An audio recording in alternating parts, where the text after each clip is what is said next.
आप देख रहे हैं ब्लेसिंग न्यूज। आइए रुक करते हैं आज की खास खबरों की ओर। शासकीय माध्यमिक शाला साजनाबाद स्कूल में अचानक छत का प्लास्टर उस समय गिरा जब शिक्षिका कक्षा में छात्रों को पढ़ा रही थी। कक्षा में 17 छात्र थे, जिसमें से 2 छात्र और एक शिक्षिका को मामूली चोट आई। हादसे के दौरान उपस्थित शिक्षिका ने बताया कि यह हादसा अचानक हुआ। छत में किसी भी प्रकार की कोई समस्या नहीं थी। यह हादसा अचानक से हुआ है। हादसा बड़ा भी हो सकता था। गनीमत ये रही कि किसी को ज्यादा चोट नहीं आई है। घटना की जानकारी मिलते ही घटनास्थल पर भोपाल जिला शिक्षा अधिकारी और जिला भोपाल कलेक्टर पहुंचे। विद्यालय में कई प्रकार की समस्या देखने को मिली। ना ही उचित रोशनी का प्रबंध है, ना शौचालय और ना ही पेयजल की व्यवस्था है, जिस पर जिला शिक्षा अधिकारी ने स्कूल प्रबंधक को जमकर फटकार लगाई और जांच कर दोषी अधिकारियों पर कार्रवाई करने को कहा। अब देखना ये होगा कि इस मामले पर क्या कार्रवाई होती है। मैंने तो ये देखा है कि इसमें प्लास्टर में कहीं पानी आया होगा, उसके क्रैक्स के कारण प्लास्टर छत से अलग हो गया।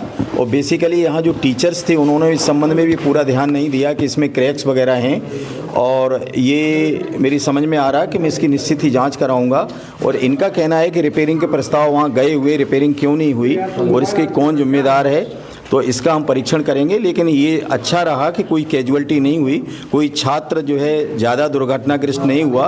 2 टीचर्स हमारे पास भी हैं। चूँकि मैं जिला शिक्षा अधिकारी हूँ, कहीं मीटिंग में थे तो आप लोगों का दूरभाष मुझे प्राप्त हुआ, तो मीटिंग छोड़ के मैं तत्काल उपस्थित हुआ, क्योंकि छात्रों की सुरक्षा सबसे पहला मेरा दायित्व है। सर, प्रति वर्ष सारे सरकारी स्कूलों को 3-3 लाख रुपये मरम्मत के लिए दिया जाता है, उसके बाद देखिए क्या है कि जिन स्कूल्स को दिए गए हैं वो हायर सेकेंडरी स्कूल हैं। ये अपना प्राइमरी मिडिल सेक्शन है, तो जिला परियोजना समय में इसका काम देखते हैं। हम ये देखेंगे कि उनके यहाँ कहाँ किस स्तर पे कोई गलती हुई या इन लोगों ने उनको रिपोर्ट नहीं की जिससे रिपेयरिंग नहीं हो पाई है।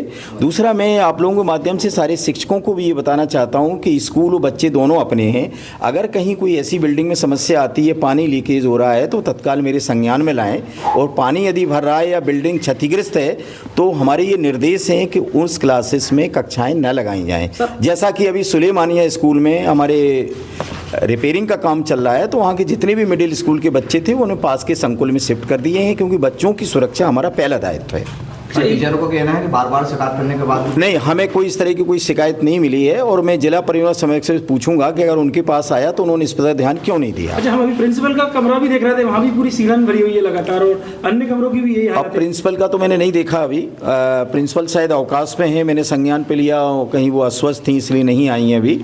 लेकिन इस तरह की कोई अगर शिकायत मेरे संज्ञान में आती तो मैं तत्काल इमीडिएटली छात्र हित में निर्णय लेता हूँ। इतनी बड़ी घटना राजधानी में देखने को मिली है, कौन आखिर इसका जिम्मेदार है? क्योंकि बरसात के मौसम में भी यहाँ के टीचर द्वारा बताया गया पानी टपकता था। देखिए, वारिस की शिकायत मेरे संज्ञान में नहीं आई है। मैं आपसे फिर कह रहा हूँ, अगर डीपीसी कार्यालय में गई होगी तो उसकी भी हम जाँच कराएंगे।